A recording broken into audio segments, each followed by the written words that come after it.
Ladies and gentlemen, fasten your seatbelts and get buckled up because I feel like we might have made a few miscalculations when discussing topics in today's show. We already made a video going over the Vancouver Canucks Brock Besser Calgary Flames trade talks, but I feel like we probably should have moved that video to this time slot and taken this topic in the 3 p.m. PST overall position and moved it earlier. This is because I miscalculated everything and I was like, I'm not going to watch the game because I have my own scrimmage, so we can just kind of talk about this in the background, but I know we're making this video like 4 hours before the game is actually going to begin, which isn't a proper time span for a video to have, but I do still think this is an important topic to acknowledge, which is why we're going out there and talking about tonight's Montreal Canadiens and Seattle Kraken game. That's right, the Montreal Canadiens have themselves a game the very next night after blowing a 4-0 lead to the Vancouver Canucks and blowing a 6-5 lead to the Vancouver Canucks. Yesterday's game was all sorts of crazy, and hopefully there is less crazy in tonight's game against Seattle, but this game is going to be super interesting, not just because of the fact that it's a back-to-back for the Habs, but because the Kraken are gaining themselves a brand new player. A guy who has not been exposed too much to NHL playing time, nor the NHL roster in general. A guy who had just gotten sent down to the AHL and called back up. It is none other than 4th overall pick at the 2022 NHL Draft, Shane Wright. This video is going over Wright and Slavkovsky. It talks about the quotes made by Wright himself after his conditioning stint with the Coachella Valley Firebirds, how well he did with the Firebirds, and how this is contrasting to the 1st overall guy, Mr. JURAJ SLAFKOVSKY himself. The news was brought forward earlier today that Shane Wright would indeed be called up and Shane Wright would indeed be playing. Take a look at this article made on NHL.com. It's on the main website, not the Kraken version of NHL.com, but just NHL.com regularly. Published earlier in the afternoon, Wright is back for the Kraken, set to face the Canadiens after a stint in the AHL. The 4th overall selection in the 2022 draft is going to play the team that passed him over for the number 1 pick. This article was published by Andy Ide. I apologize if I mispronounced your last name, and the link will be in the description if you want to go ahead and read this piece yourself. Take a look at this. Wright will be back in the Seattle Kraken lineup, and he says it's nice to be back. The 18-year-old center had 1 assist in Seattle's first 7 games this season and was sent to Coachella Valley of the AHL, where he scored 4 goals in 5 games played. Before we continue, that indeed was the production that Shane Wright had in the AHL. We had talked about this in the video going over his stint down there, but these goals, they were legit. Like, he is absolutely clapping bombs, sniping goals. He's scoring from the OV spot on one-timers. He's scoring on the right side, walking in, drag, shoot, snipe, celly. He looked amazing in the AHL, and he looked like an actual potent, top-tier goal-scoring threat. And so, heading back up to the NHL, it's going to be quite interesting seeing what happens here if the Kraken end up playing him 3 more games before the start of the World Junior Training Camp, burning off that first year of the ELC. If he plays tonight, he's at 8 total games played. He only had 1 point in the 7 games that he had to start off the Seattle Kraken year. But if he plays, let's say, a game or 2, right now he sits out for a little bit longer, and then he goes over to World Junior Camp, that opens the door for the Kingston Frontenacs in the OHL to actually trade him away, and maybe for the Kraken to send him down and spend the rest of the season in the OHL without burning off that first year of the ELC. We'll see what exactly it is the Kraken have in store for him, but for now, he's going to be playing against Seattle. Let's take a look at some more comments made by Shane in this article. Obviously, it was a really fun 2 weeks down in Coachella Valley. I had a lot of fun. There's a great group of guys. We had a lot of success as well, and it's nice to be back here in Seattle. Nice to be back with the guys here, and just nice to be back on the ice here and hopefully ready to go for the game.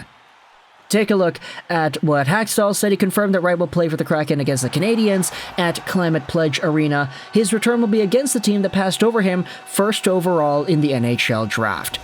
Wright says, I'm just going to try to treat it as another game. Obviously, it's my first game back from Coachella, and going to try to play with confidence if I'm in the lineup, and not really think about anything extra or special.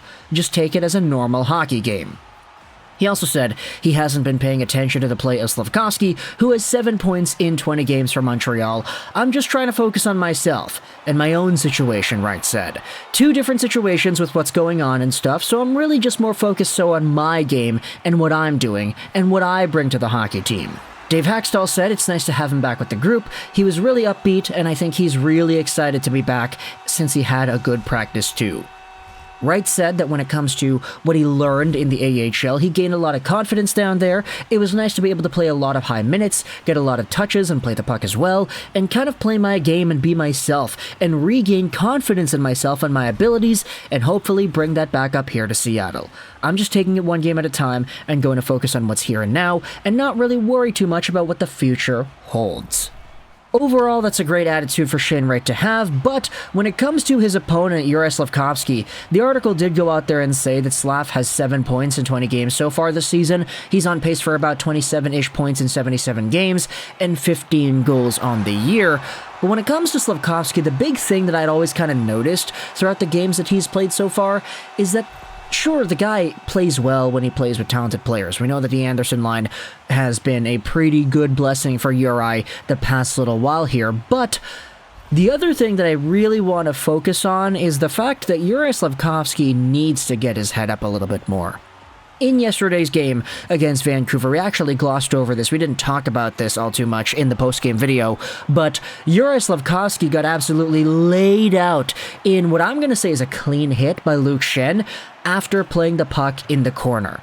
And it's unfortunate, but JURAJ SLAFKOVSKY got leveled out. He was very visibly hurt. He had to leave the game for a little bit, and I believe he came back right after. But this is like the 3rd or 4th time this season alone where JURAJ SLAFKOVSKY has gone out there and taken a big hit where he has his head down.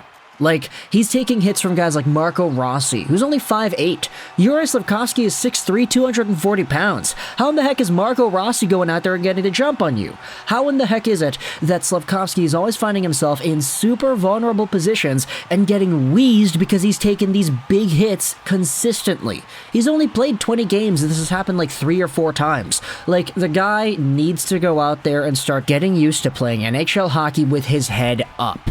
He might have been the biggest guy when he was playing in Finland. He might have been an absolute tank, a behemoth out there in the European leagues, but playing in the NHL, a lot of guys are not going to be afraid to go out there and hit you, and that includes Marco Rossi, who is pretty small. So, for JURAJ SLAFKOVSKY, I hope the video team is going out there and trying to show him examples, saying, hey, look, you need to have your head up.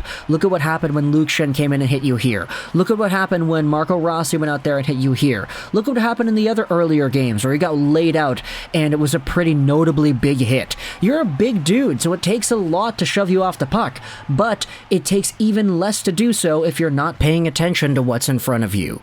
So hopefully the Luke Schenn hit was the biggest wake-up call of them all, because Schenn is quite literally the top NHL hitter ever. So, I mean, Uri did get laid out, and Schenn got a penalty because of it. I don't think it should have been a penalty. I think, really, the penalty was given out just because the guy got hurt.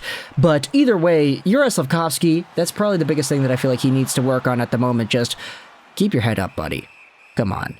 Now, as for Shane Wright, I feel like he doesn't really have to do all too much of that because he hasn't been too much of a target in that same sort of way. I feel like the way that Slafkovsky also traverses around the boards is quite nonchalant? Okay, no, that's the worst word to be able to use there. He kind of just does it, and he does it regardless of what's in front of him. Like, at least with Shane, there's a level of finesse and awareness that he has, where it's like, you don't see him get hit because he's always putting himself out of positions to get hit. Slafkovsky plays a vulnerable game so far, and I feel like that's going to have to be ironed out as well as he heads towards the next few years of his NHL career. But either way, today is going to be Wright versus Slafkovsky 3.0. I don't know how many times they actually faced off against each other so far. This might be the first. I'm not too sure. But yeah, it's Shane Wright's return to the NHL lineup, and he's going to be playing against the Habs.